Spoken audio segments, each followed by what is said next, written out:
Hey everyone, it's Flakfire. Battlefield 5 is often remembered for its reveal trailer and complicated legacy, but developers did bring some obscure weapons back to life in-game. In some instances, it's a vehicle like the Sturmtiger. Other times, it's a gun, which is what we're going to be talking about here today. For this video, we're digging into the past and uncovering some of the rarest guns in Battlefield 5 from a historical perspective. We've done this previously with Battlefield 1, so if you missed that video, I'll leave a link to it down in the description. For clarity, when we talk about the rarest guns in this video, we're talking about those that saw limited or no service in World War II, not necessarily those that see little use in Battlefield 5. They might be prototypes, holdovers from World War I, or last-ditch stopgap weapons. Like the previous video, these are in no real order, and it is, of course, my personal opinion. I would love to hear your picks in the comments, so let's jump into it. First up is the Welgun. This prototype submachine gun was developed by the British Special Operations Executive, or SOE.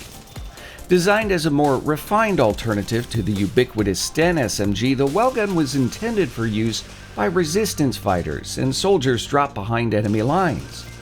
The design included some novel features like a folding stock and a ribbed bolt sleeve. The latter made the gun easier to conceal and gave it a very clean side profile, thus less likely to snag on parachutes or other objects. Unfortunately, the Welgun fared poorly in tests and in the field. It's not clear how extensively the Welgun was used, though it did jam during a mission in Albania, where it almost cost the lives of 3 SOE operatives.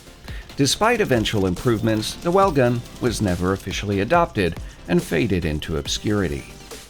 Next is the Delisle Commando Carbine.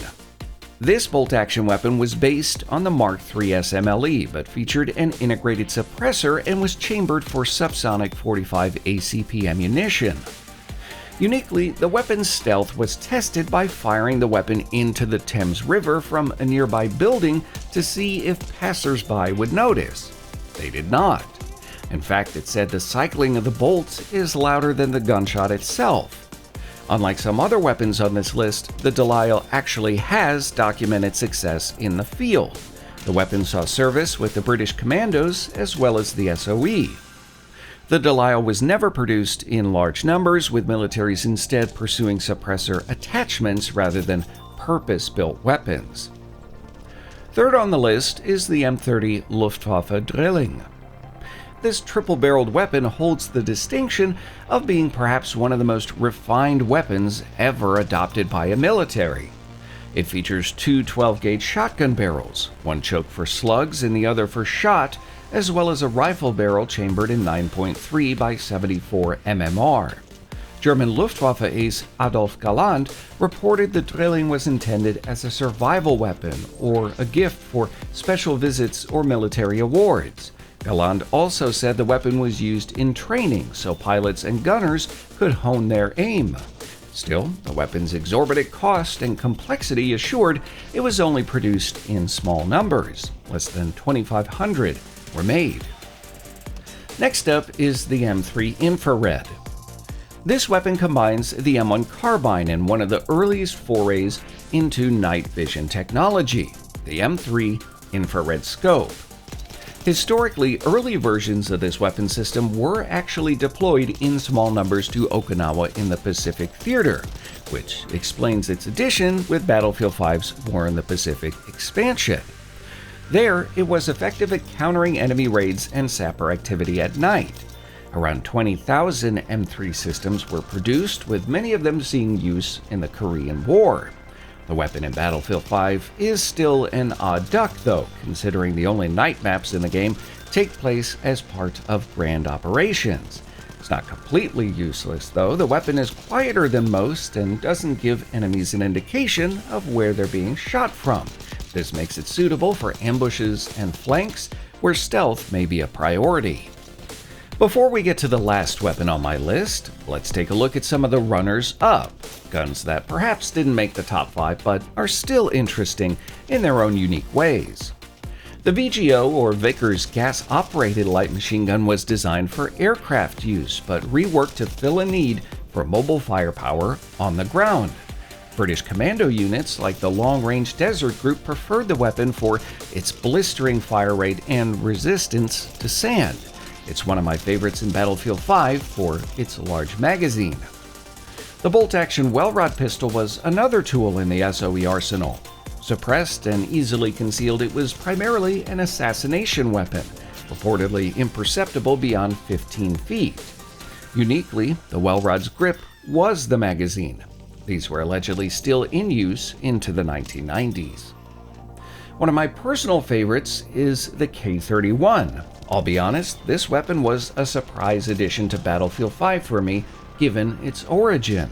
The K31 was the service rifle of neutral Switzerland during World War II. While it doesn't really belong in Battlefield 5, it's a unique weapon with a straight pull bolt, and you can cycle between iron sights and the integrated scope. Meanwhile, another Swiss gun almost made the cut here, the KE-7. This light machine gun did actually see service with the Republic of China against Japan. Incredibly, the weapon was spotted still in use with some security forces in South America just a few years ago. There's also the Italian Beretta PG. This was the first rifle with burst fire capability. Around 1,000 were produced, most for Costa Rica and a few hundred for the Italian military. Fun fact, this is one of the only guns in Battlefield 5 with a magazine window. You can count the bullets, and you can visually check to see when you're running low. The battered skin also showcases the internal workings of the weapon. That's a pretty cool detail. Finally, we arrive at the last weapon on the list, and this may be a bit of a surprise given that 1 million of them were manufactured. The FP-45 Liberator was a cheap, mass-produced Derringer-style pistol made with the intent of arming resistance fighters in occupied countries. It was single-shot and had a pedestrian reload procedure which actually involved ejecting the case with a wooden stick. In fact, it said you could produce the pistol faster than you could reload it. The idea was to take out an enemy at close range and then steal their weapon. The FP-45 was not intended for frontline combat. Its range was severely limited as it was unrifled and only came with 10 rounds stored in the grip. Arguably, the Liberator's greatest strength lay in its value to psychological warfare. With so many produced, it was believed dropping them en masse would cripple enemy morale. Unfortunately, this effort never materialized. Only a few were distributed in Europe, and most of the million were either scrapped, dumped, or simply vanished. There is only one account of its use in France, and that is from an extremely dubious source. After the war, some of these found their way into China, India, and the Philippines. In Battlefield 5, the Liberator serves as a meme pistol or humiliation weapon. It can't take down an enemy at full health in a single shot, even to the head, which leaves it awkwardly as a desperate last-ditch option or finisher weapon. The slow reload also lays bare the main problem with the pistol on a battlefield flush with automatic weapons. It's hard to imagine using such a weapon as a resistance fighter in World War II with any level of confidence. Still, unaliving an enemy with it feels incredibly rewarding. Overall, Battlefield 5 introduced players to some interesting weapons that perhaps don't see a lot of discussion. Many can be seen as interesting branches of weapon development or dead ends. Some were successful, while others were not. I'm curious what you think of my selections for this video, so make sure to leave a comment down below and tell me your favorite rare weapon in Battlefield 5. If you enjoyed this video, leave a like. If not, a dislike, and make sure to subscribe and tap the bell for the latest Battlefield news. In the meantime, if you want to support the channel, keep your money, share this video. That goes a long way to help. And as always, thanks for watching.